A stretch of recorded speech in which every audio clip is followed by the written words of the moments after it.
Assalamualaikum warahmatullahi wabarakatuh. Alhamdulillahirabbil alamin. Wa bihi nasta'in wa ala umuri dunya waddin. Wassalatu wassalamu ala asrofil anbiya'i wal mursalin sayyidina wa maulana Muhammadin wa ala alihi washabbihi ajmain, amma ba'du.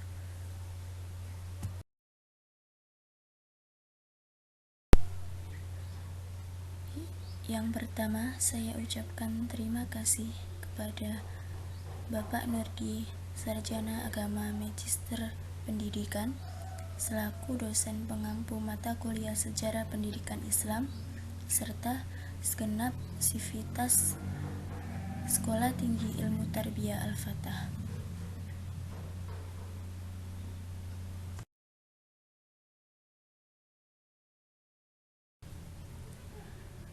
Pada kesempatan kali ini, saya akan membahas pendidikan Islam pada masa Kerajaan Islam di Indonesia. Saya membagi menjadi 3 poin. Poin A, peranan Kerajaan Islam dalam Islamisasi. Poin B, kondisi pendidikan Islam pada masa Kerajaan Islam di Indonesia. Poin C, pengaruh Kerajaan Islam terhadap pendidikan Islam di Indonesia. Untuk poin yang A, peranan Kerajaan Islam dalam Islamisasi. Kerajaan Islam di Indonesia ada yang berdiri di Sumatera, Jawa, Kalimantan, Maluku, dan Sulawesi. Masing-masing kerajaan Islam tersebut di samping memiliki keunggulan, juga memiliki kesamaan dalam menggunakan pendidikan dalam arti yang luas untuk menyiarkan ajaran Islam. Sejarah mencatat tentang adanya saluran yang digunakan dalam menyalurkan agama Islam sebagai berikut. Yang pertama, melalui jalur perdagangan. Yang kedua, melalui jalur pernikahan. Yang ketiga, melalui saluran pendidikan. Yang keempat, melalui saluran politik. Yang kelima, melalui saluran kesenian. Untuk yang pertama, melalui jalur perdagangan. Saluran Islamisasi melalui perdagangan pada abad ke-7 hingga 16 Masehi ini sangat menguntungkan karena para raja dan bangsawan turut serta dalam kegiatan perdagangan. Di beberapa tempat, penguasa Jawa yang menjabat sebagai Bupati Majapahit banyak yang masuk Islam. Salah satu faktor penyebabnya adalah hubungan ekonomi dengan pedagang Muslim. Dalam perkembangan selanjutnya, mereka mengambil alih perdagangan dan kekuasaan di tempat tinggalnya. Untuk yang kedua, melalui jalur pernikahan. Islamisasi melalui jalur pernikahan dianggap menguntungkan, terutama apabila terjadi antara saudagar Muslim dan anak bangsawan atau anak raja dan anak adipati. Untuk yang ketiga, melalui saluran pendidikan. Islamisasi melalui pendidikan termasuk yang paling efektif, terprogram, dan berlanjut sampai sekarang. Pesantren atau lembaga pendidikan lainnya yang didirikan oleh ulama-ulama merupakan salah satu saluran terjadinya proses Islamisasi.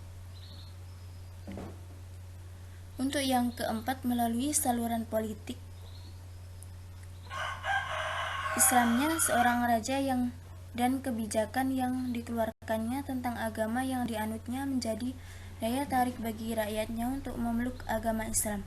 Pengaruh politik raja sangat membantu tersebarnya Islam di daerah itu. Di samping itu, kemenangan kerajaan Islam yang memenangi raja-raja non-Muslim demi kepentingan dakwah Islamiyah. Secara politik, banyak menarik penduduk kerajaan non-Muslim untuk masuk Islam. Yang kelima, melalui saluran kesenian. Di antara saluran kesenian yang digunakan adalah wayang. Sejarah misalnya mencatat Sunan Kalijaga termasuk tokoh yang pandai memainkan wayang. Dalam setiap pertunjukannya, beliau tidak meminta upah berupa materi, melainkan meminta para penontonnya untuk mengucapkan 2 kalimat syahadat sebagai pertanda proses awal masuknya Islam.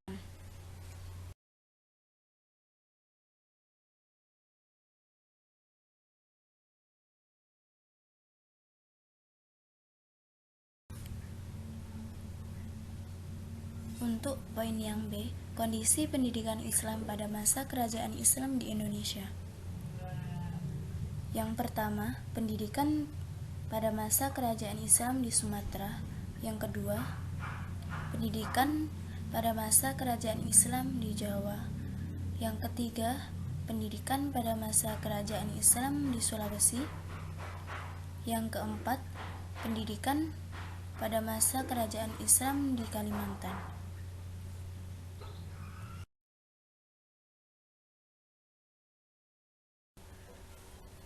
Yang pertama, pendidikan pada masa kerajaan Islam di Sumatera. Pada abad ke-14 Masehi, zaman kejayaan Kerajaan Samudra Pasai dan Kerajaan Perlak Aceh, abad 12 Masehi, antara Pasai dan Perlak terjalin kerjasama yang baik sehingga seorang Raja Pasai kawin dengan putri Raja Perlak. Pendidikan mendapat tempat atau perhatian tersendiri. Pendidikan yang berlaku di zaman Kerajaan Samudra Pasai diantaranya materi pendidikan dan pengajaran agama bidang syariat adalah fikih mazhab Syafi'i. Sistem pendidikannya secara informal berupa majelis ta'lim dan halaqah. Tokoh pemerintahan merangkap sebagai tokoh agama dan biaya pendidikan bersumber dari negara. Dan pada masa Kerajaan Aceh Darussalam, pendidikan juga benar-benar mendapat perhatian. Pada saat itu terdapat lembaga-lembaga negara yang bertugas dalam bidang pendidikan dan ilmu pengetahuan, di antaranya Balai Sautia Hukama, Balai Sautia Ulama, Balai Jamaah dan Himpunan Ulama. Dalam Kerajaan Aceh Darussalam juga telah berbagai jenis lembaga pendidikan, di antaranya Meunasah atau madrasah, rangkang setingkat madrasah sanawiyah, daya sara madrasah aliyah sekarang, dan daya taukucik dapat disamakan dengan perguruan tinggi.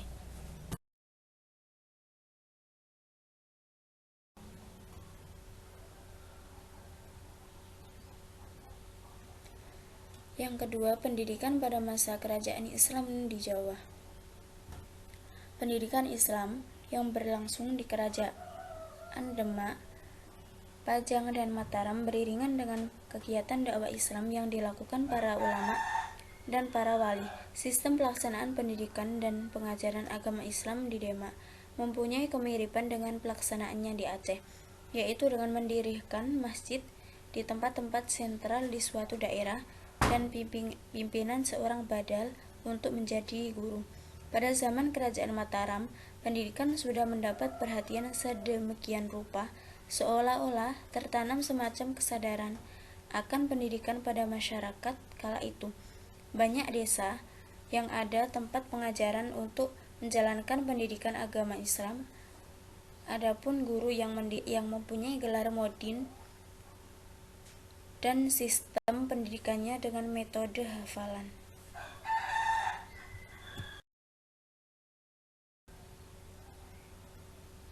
Yang ketiga, pendidikan pada masa kerajaan Islam di Sulawesi. Perkembangan agama Islam di Sulawesi Selatan amat pesat. Di sana terdapat sejumlah pesantren atau surau dengan model lama yang seperti terdapat di Sumatera dan Jawa. Tetapi semenjak datangnya alim ulama Bugis dari tanah Mekah, perkembangannya semakin pesat. Sistem dan rencana pengajaran di pesantren di Sulawesi hampir sama dengan sistem dan rencana pengajaran di pesantren di Sumatera dan Jawa. Karena sumbernya satu, yaitu Mekah, kemudian secara berangsur-angsur berdirilah madrasah-madrasah atau sekolah agama yang menggunakan sistem klasikal yang dilengkapi dengan bangku, meja, dan papan tulis sebagaimana sekolah yang digunakan.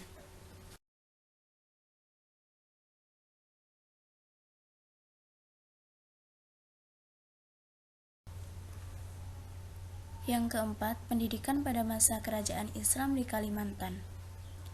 Setelah Pangeran Banjar masuk Islam dan dikukuhkan sebagai raja pertama kerajaan Islam Banjar pada tahun 1526 Masehi, perkembangan Islam makin maju. Masjid-masjid dibangun hampir di setiap desa. Sistem pengajian kitab di pesantren Banjarmasin tidak berbeda dengan sistem pengajian kitab di pondok pesantren Jawa ataupun Sumatera, yaitu dengan mempergunakan sistem halaqoh, menerjemahkan kitab-kitab yang dipakai ke dalam bahasa daerah.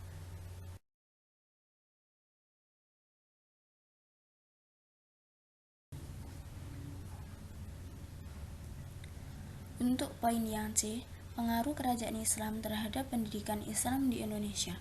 Pada masa berdirinya kerajaan Islam di Nusantara, pendidikan Islam di Indonesia mulai menapak ke arah kemajuan yang cukup pesat karena hampir di setiap daerah yang penduduknya beragama Islam berdiri masjid, surau, langgar, dan pesantren yang berfungsi di samping sebagai tempat ibadah juga sebagai pusat kegiatan Islam termasuk pendidikan. Begitu juga pada periode kerajaan Samudra Pasai, Perlak, dan Demak, tampak sudah banyak masjid yang dibangun seperti Masjid Demak, Kudus, Ampel, Giri, dan sebagainya. Setiap tokoh-tokoh agama Islam pada zaman itu cenderung mementingkan dan mendahulukan pembangunan masjid sebagai pusat kegiatan keagamaan daripada bangunan lainnya. Jika diamati penyelenggaraan pendidikan agama pada masa kerajaan tersebut berjaya bertujuan untuk yang pertama, mengajak manusia berbuat baik, yaitu patuh mengerjakan agama secara bersungguh-sungguh, mengerjakan apa yang diperhatikan dan meninggalkan apa yang dilarang Allah. Yang kedua, menjaga tradisi, maksudnya sesuatu yang dianggap penting dan diperlukan oleh keluarga dan masyarakat harus diturunkan dan diajarkan kepada anak cucu secara turut-temurun sebagai regenerasi.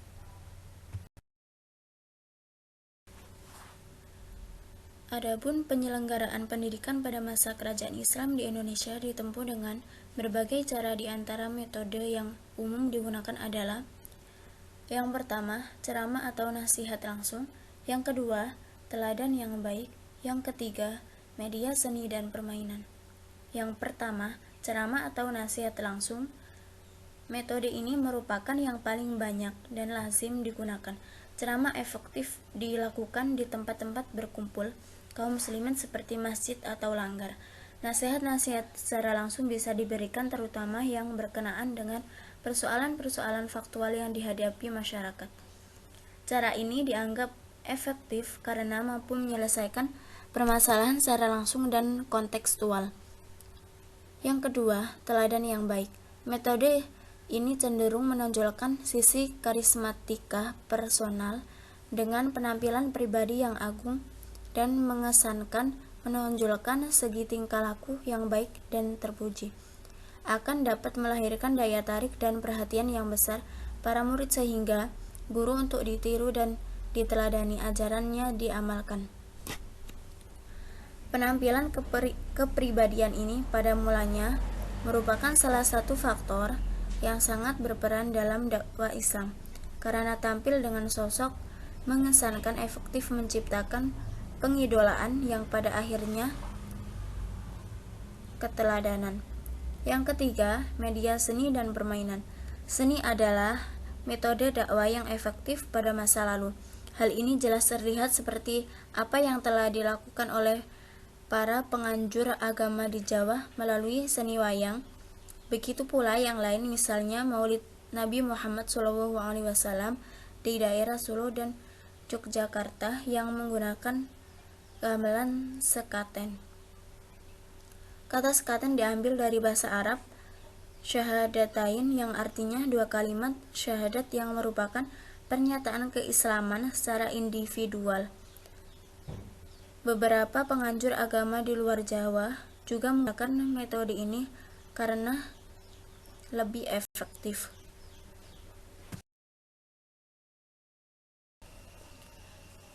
Untuk kesimpulannya, proses dan sistem pendidikan Islam pada masa kerajaan Islam di Indonesia sudah berlangsung cukup baik, terbukti dengan adanya kerajaan-kerajaan Islam di Indonesia sebagai pusat.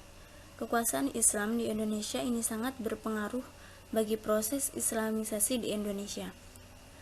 Sebagai peranannya di dalam penyiaran agama Islam melalui para ulama sebagai mubalik atau pendidik dalam penyiaran agama Islam dan kerajaan Islam sebagai wadah kekuasaan politik Islam. Keduanya sangat berperan dalam mempercepat tersebarnya Islam ke berbagai wilayah di Indonesia. Selain mengikuti sistem yang telah diajarkan oleh Nabi Muhammad SAW, maka sistem pelaksanaan pendidikan Islam yang berlaku pada masa kerajaan-kerajaan Islam di Indonesia hampir sama, yaitu dengan mendirikan masjid sebagai pusat pendidikan serta mengadakan halaqah majelis ta'lim untuk mendiskusikan ilmu-ilmu agama. Sekian pembahasan saya yang bisa saya jelaskan. Apabila ada kesalahan, mohon maaf yang sebesar-besarnya. Assalamualaikum warahmatullahi wabarakatuh.